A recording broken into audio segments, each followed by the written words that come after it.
Brillanti Dance. Kull nhar ta' ġimgħa fi 8:30 dejjem fuq One.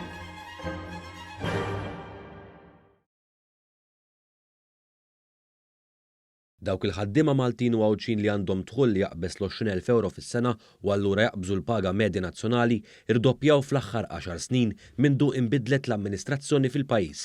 Ir-rapportar dwar dan il-Gazzetta Kulħadd il-ħadd filgħodu hekk kif analizzat ċifri uffiċjali li juru wkoll li fil-waqt li dawk paga l taħt il-livell ta' 20,000 euro fis-sena naqsu b'madwar 14,000 persuna, faxex ta' ħaddiema b'salarji għolja minn 25,000 euro, 30,000 euro, 35,000 euro u 40,000 euro saħansitra triplaw u kwadriplaw. Dawn iċ-ċifri li ġew ippreżentati fl-aħħar ġranet bil-Ministru għall-Finanzi u x-Xogħol Clyde Caruana fil-Parlament juru preċiżament id-differenza l-esperjenza s-suq tax-xogħol f'pajjiżna mill-2013 l-hawn.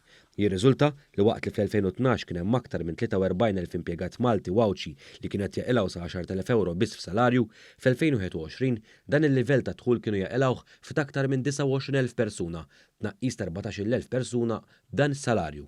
L-istess tnaqqis irriżulta fil-faxxa ta' impjegati li qilgħu bejn 10,000 u 15,000 euro, hekk kif minn kważi 35,500 impjegat fl-2012 dan naqas għal 21,500 impjegat b'din il-paga fl-2021.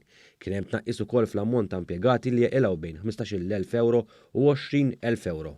Fil-fatt jekk fl-2012 madwar 70 impjegat minn kull 100 kienu jaqilgħu inqas minn 20,000 euro, fl-2021 dan il-proporzjon naqas għal 44 minn kull 100 ħaddiem. Dan ifisser li dawk jaqilgħu sa 20,000 euro naqsu b'terz f'9 snin. Intant iċ-ċifri juru wkoll kif l-istess ħin kien hemm żieda qawwija fil-Maltin li jaqilgħu aktar minn 20,000 euro. Jirriżulta li fl-2012 kien hemm biss 30 impjegat minn kull 100 li kienu jaqbżu dan id-dħul, iżda llum dan il-proporzjon tela għal 56 impjegat minn kull 100. B'kollox fl-2021 kien hemm aktar minn 97,000 impjegat bidħul ta' aktar minn 20,000 euro kontra madwar 46,000 fl-2012 li jfisser li l-ammont ta' dawk li jaqilgħu aktar minn dan il-livell aktar mill-irdoppjaw. L-akbar żieda fl-ammont ta' impjegati Maltin mill-2012 u l-2021 kienet f'dawk li jaqilgħu bejn 35,000 u 45,000 euro fis-sena.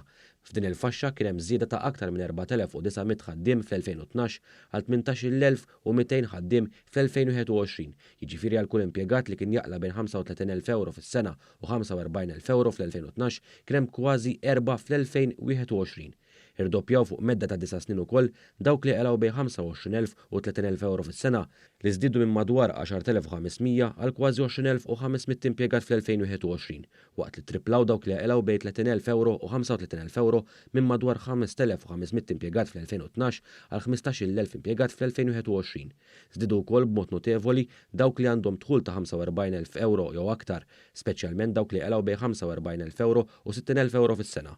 U ċar minn din l-informazzjoni kemm tipi dħul tal-ħaddiema Maltin bejn l-2012 u l-2021. Fil-waqt li l-Oppożizzjoni kontinwament iddikjara li tkabbir ekonomiku mhux veru ġab bidla l-aħjar fil-ħajja tal-Maltin, ir-realtà hi li l-proporzjon ta' dawk fuq dħul relattivament baxx naqas b'mod qawwi ħafna.